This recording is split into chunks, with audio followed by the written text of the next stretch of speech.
This man that you see me sitting with here is a street entertainer that Curtis met in a railroad station some time back. He's an Australian and he's a very interesting person. He has probably is in his mid 40s or so, and he's been a street entertainer for a number of years.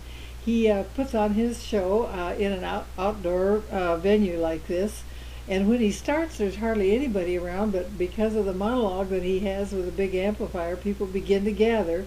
And as they gather, he starts doing various, he has magic tricks that he does, and he tells he's got a funny storyline, and he speaks very fluent Japanese, and he makes a lot of fun of the gaijins, the foreigners that are in the audience, and the people love that. He's a very friendly individual. Interestingly enough, he's also a student of Scientology. I didn't discuss it with him because I didn't want to get him started, but he apparently has been in Scientology for a number of years. Here you'll see him with some flaming torches as he ends his show. By the time he got to the end of the show, he must have had about 100 people or more gathered, and they give very generously. Now we're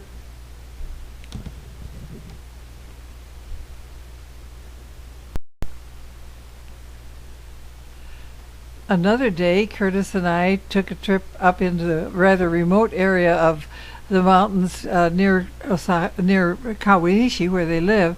They had found this lovely lake up there that they just really enjoyed going to with their water fun equipment, their goggles and their snorkels and everything, and take their barbecue. And they've gone up here a number of times over the last year or two.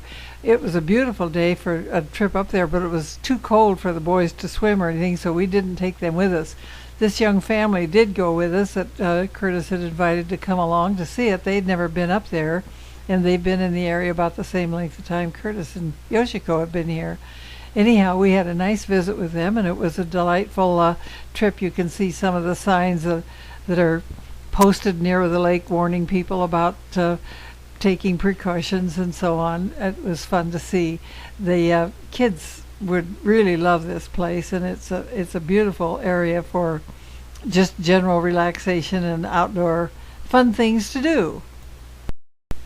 Coming back down the mountain that day, we saw these beautiful fields of green tea. I think this is so symmetrical and it looks so perfectly formed. This is a processing shed right near that big tea field where apparently the tea leaves are dried or whatever they do to them, I'm not sure. The foliage along the road was just beautiful, and up on the side of the mountain was a stand of what appeared to be grape leaves. This was a little roadside stand that was marketing a lot of different products that we stopped and looked at, and I bought a couple of things that I could share with people. And it was interesting because here you see the one of the drying machines that they used. This is another product that they had for sale.